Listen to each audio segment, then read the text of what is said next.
Hello and welcome to the Fat Salad Podcast.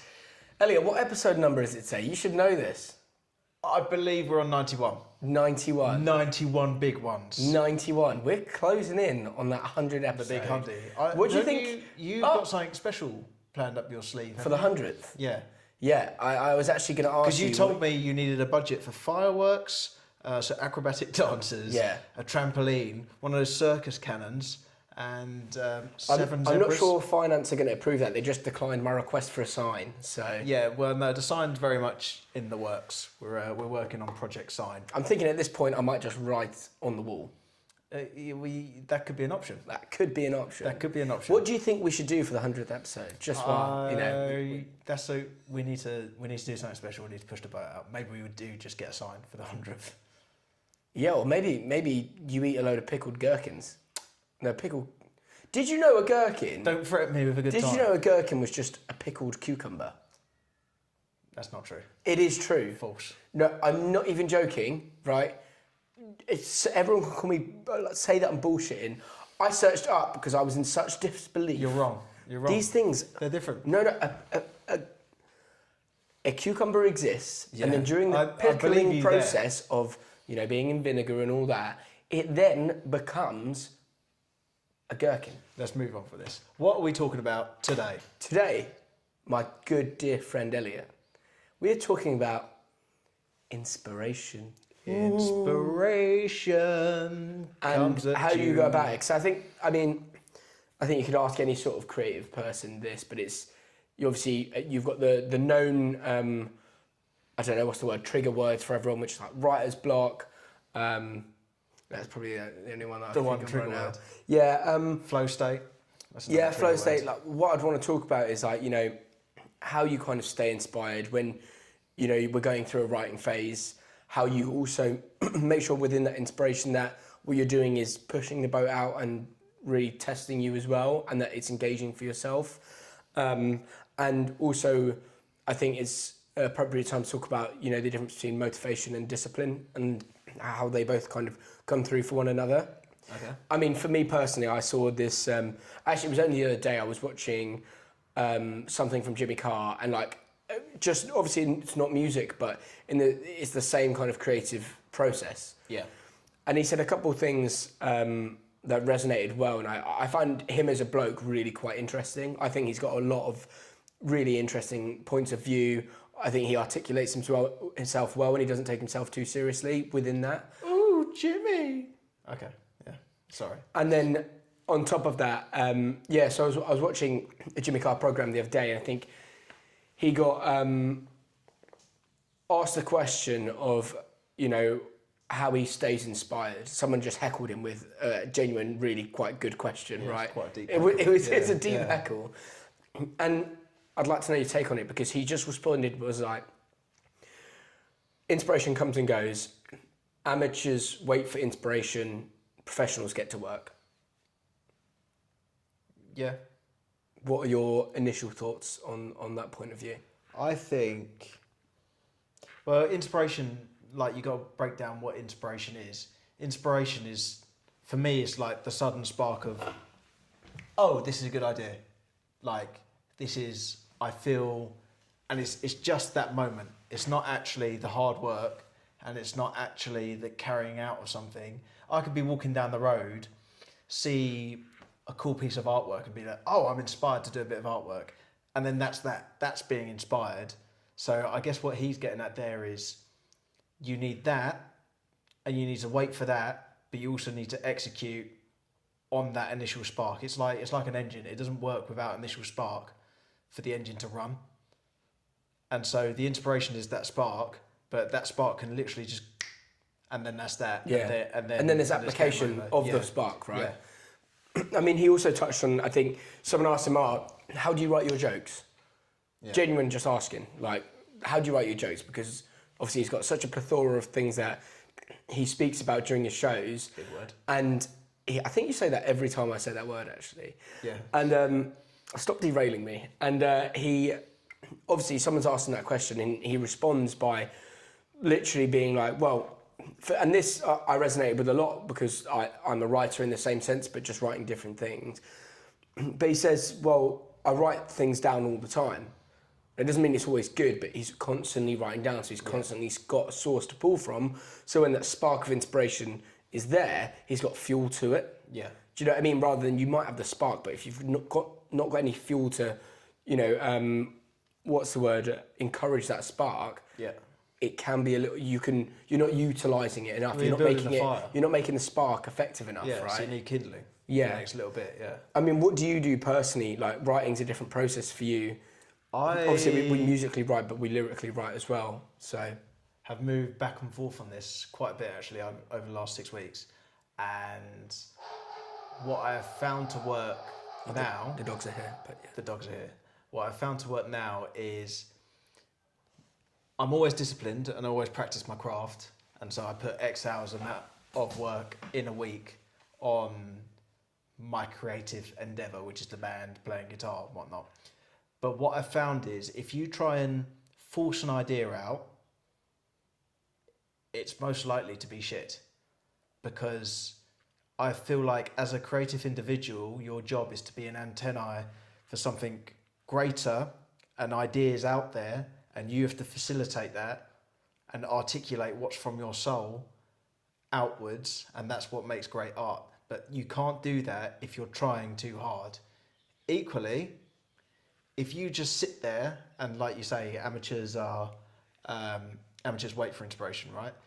If you just sit there and go, the idea will come to me, at no point will you ever have a full song or a well thought out idea or something of value, because you're being idle about it. So you have to have, and it's almost spiritual for me, you have to have intent and put that energy out there, but you have to give it space to breathe, and you can't choke it. And it's exactly like a flame. If you put too much fuel on the spark, you actually put it out. Well, I mean, too many ideas, right? Yeah. It leads to Yeah. nowhere. Yeah. Like, there's definitely been points where I've been sat there, you might have had a really nice chord progression, right?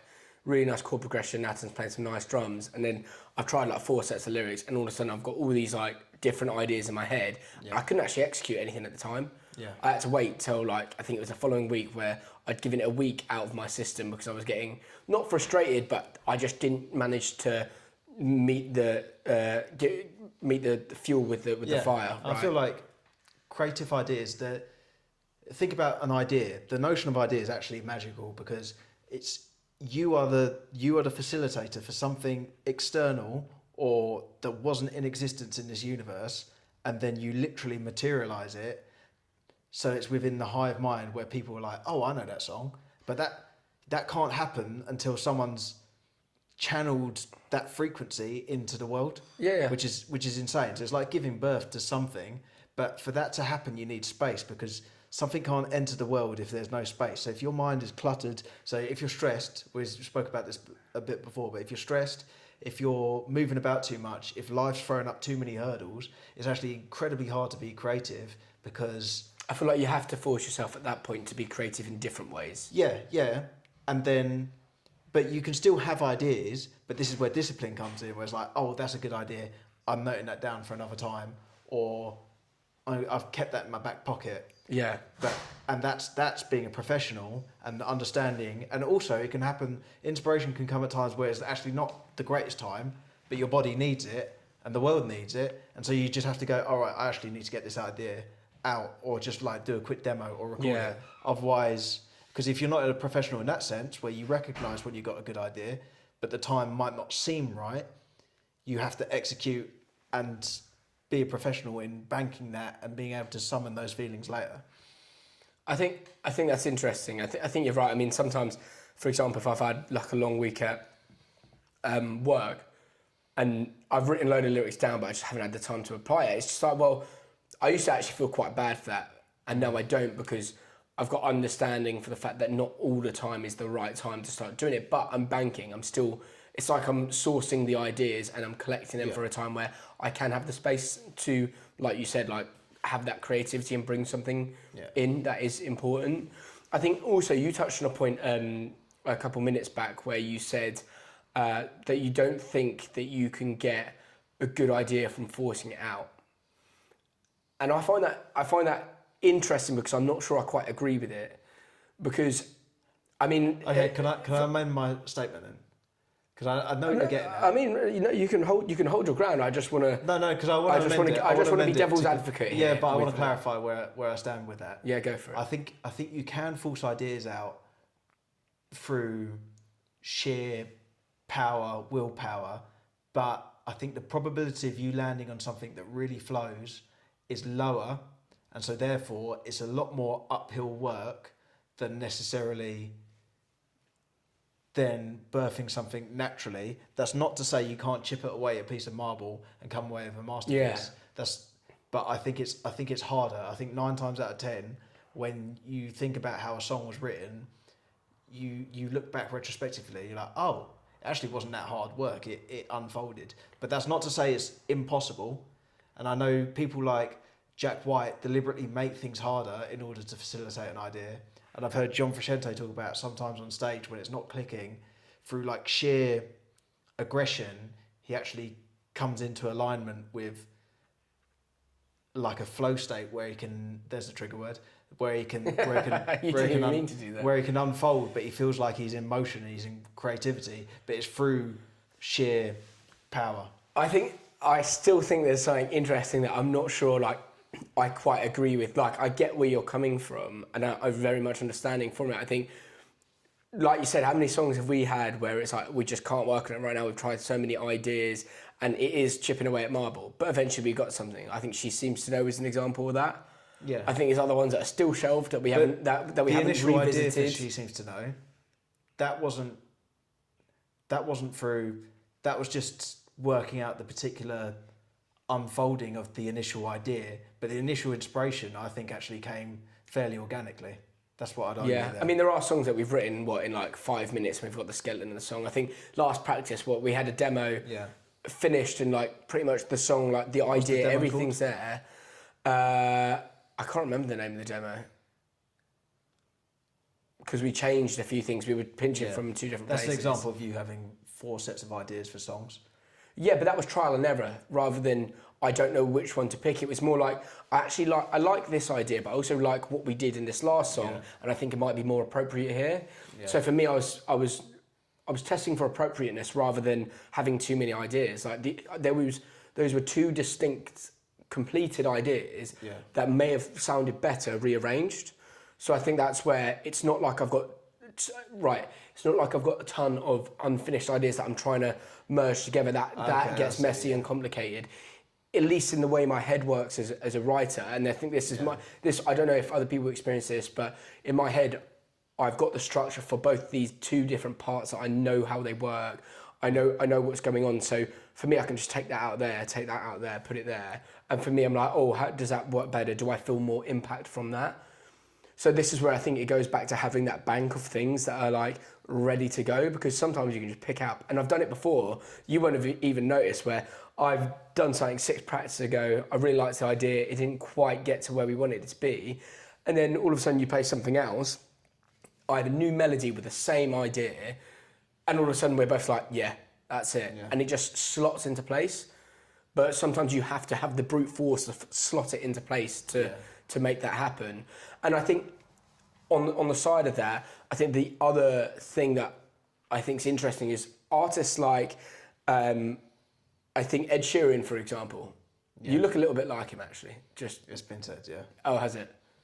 Yeah. Yeah. Okay, that's quite funny. But you look a little bit like Ed Sheeran. Sorry, I had to just say it again. He actually said in an interview once, he was like, "Oh, what?" Like people were asking, "What were your songs like before?" Like obviously he had that one album. I can't remember. It's the one with the green plus, Make It Big, and the minus, and then it was an X. It was an X. It is. It's the Times album. Whatever. You had your head sideways. I did. I feel like there is a plus one, but either way. That was the album that I think was most recognised at the time. There was a lot of people going, so before this side of Ed Sheeran that we had, like, what was the writing process like? How did you get there? And he was like, to be honest, I tried to flush as much shit out of me as possible. And he said his process for that was forcing as much stuff out, and eventually through forcing all the crap out, you then learn a process. And I think these things are about process as much as they're about natural creativity. But I think if you refine your process enough, you can really write a good song by forcing Yeah. things through. Yeah. So that's the other side of the coin I that understand I think that. I'm falling on. But I think, but through flushing things out, that's sorry, my cat's here. Through flushing things out, I feel like that comes back to creating a load of ideas and then grading the quality of them. But also, you're talking about refining a process, and that's just. But that's But within that, yeah, refining a project as well, right? Yeah, but that's like professionalism and like getting better at finding the crux of an idea faster, rather than like going, oh, here's an idea for a song, and then this is exactly how it goes, and then, but if you're good enough, and this is what Nathan's very good at, is you go, that's the great bit of the song, this bit also works, this bit, does it actually serve the song, or is it there because you see this as the whole song? Why do you think he's good at that? Why do you think he's got that ear I think for he's knowing? I think he's a great. To the heart musician, I'd say. Some people have like a real gift in seeing. You see sportsmen with it, and you see musicians with it, at seeing space and hearing music and hearing space within music as well, and understanding the flow of how something should work as a piece of art. Eli Moon, he's a great example of that because he's also a rugby player. Playing rugby, he sees space and he understands the game in such a way that flows that the field just opens up to him. Yeah, and it becomes more. There's opportunity. Yeah. So he only madness, sees right? opportunity, whereas when I was playing, very head down, very boxed, and I couldn't see a bigger picture. And then that's what Nathan is in the equivalent of sonic frequencies. He can, and Charlie is very similar. They understand how things work, and they can just see. And it's not something you can't develop. I'm not saying like these are gifted people. They are gifted, but it's not a skill closed off to everyone. But I feel like that's what he's educating us with now. Do you think? I mean, obviously you mentioned Charlie can see space like Nathan sees music, and now Charlie can also see the music like that, where he's developed those skills. Yeah. You've obviously mentioned how you weren't quite like that with the rugby. Do you think that also, like, on a side note, resonates with the music you write or how you write, or do you think that's changed as well? I think we both started Fat Salad with that boxed off mind thing. But I think that comes down to our core of personality, which is but also everything at 100%, right? It's almost like you don't know the box you're in until you're outside of it. And then so being with like an experienced musician like Nathan who understands or sees music differently to the way we've heard it or written it before, it's suddenly you got all this sort of potential, especially on the guitar. He's opened my eyes up, which again... He plays a guitar like, and when I've watched him do it, I know that in the way I play, I've learned so many boxes that I feel like you can't see the boxes that I play in anymore. And that's, I guess, what Nathan's done, but to a point where there is no box. He's the guitar is the box. But he's like... The only thing he stopped is by the number of strings and the number of frets he has, right? And I think that's where you've really accomplished your craft when it comes to that kind of thing. So he plays guitar like it's an open world map.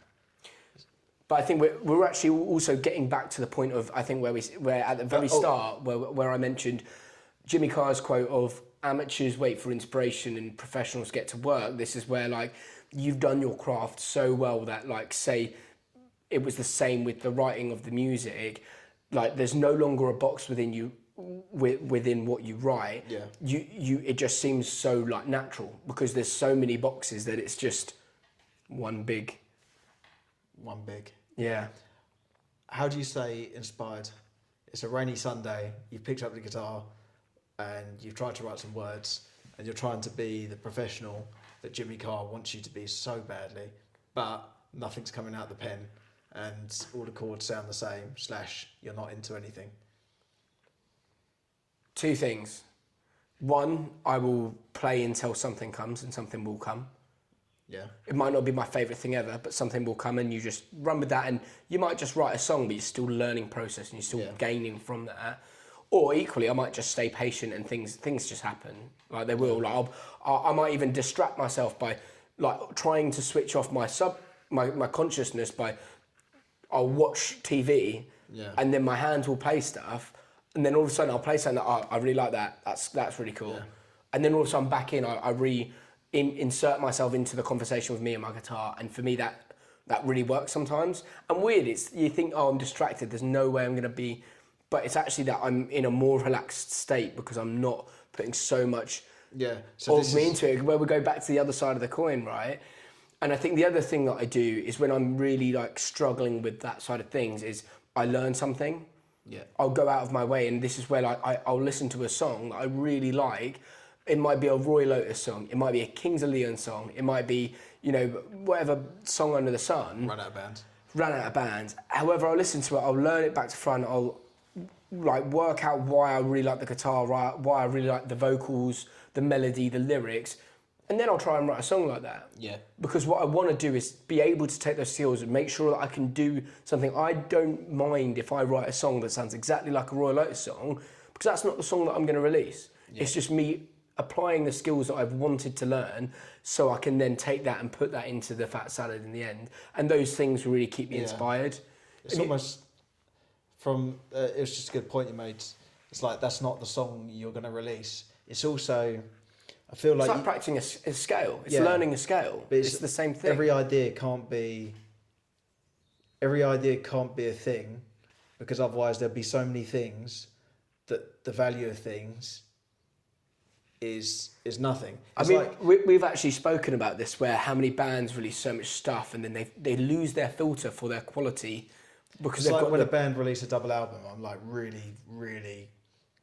I'm not sure how I feel about it. Depends how big it is. There's very few double albums, or like where bands have like released 2 full-length albums in like a short amount of time. I think there's very few bands where, like, honestly, hand on heart, they couldn't have gone like retrospectively 5 years later. Maybe it would have been a good idea to put the gimmick of releasing that much music aside, and we had a really banging album from start to finish, and we were just a little bit more patient. Do you think there's ego involved in that? Or do you think that's record labels pushing for a double release so they can be like, wow, we've done this? I actually get less excited about a double album, I agree, than I do a single album. Because I know the single album's going to be short and sweet.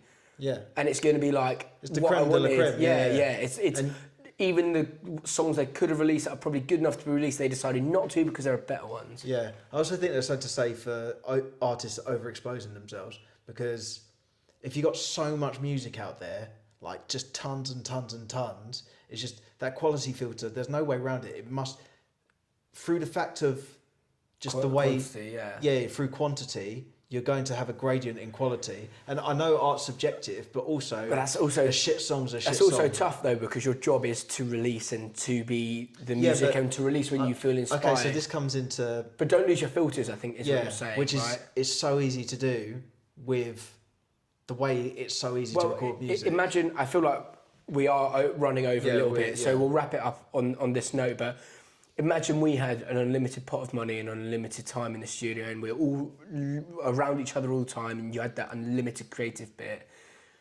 We'd have that temptation, and we probably would do it, and then we'd probably, I think, then refine from how much we've got. Yeah. But over time, you're going to want to revisit some of those songs, and you can't release, you can't release like 100 Mr. Brightsides. That just won't happen. And I'm not saying that's the best song in the world. It's the only one that I could think of that I think worked in this scenario. But imagine if every wedding, like the soundtrack for the reception afterwards, was just like your Mr. Brightsides. That'd be jokes. That would be kind of sick, though. Yeah. Well, I think on that bombshell we'll wrap up today. But I think we've actually got some things to unbox next week as well. So, get excited for our 100th episode, because I feel like we're going to do something special for that. We might not even talk on that one. We might just eat stuff. So. We'll probably do it all naked or something. Yeah, something like that. So stay tuned. But it's been a pleasure. Please like and subscribe. We are playing the 6-6 bar in Cambridge on the 29th of May and the Haggler's Corner on the 6th of June. And I'm delighted to announce our next single will be available on the 10th of June. Do you want to tell them the name of the single, El? The single will be called 23. 23, 2-3. Long anticipated for those who have been with us for a little while. Yeah. And for those who are new and have never heard it live, it's a banger. So get excited. Yeah. Sweet. That's that. We'll see you next time. Come on! Bye-bye.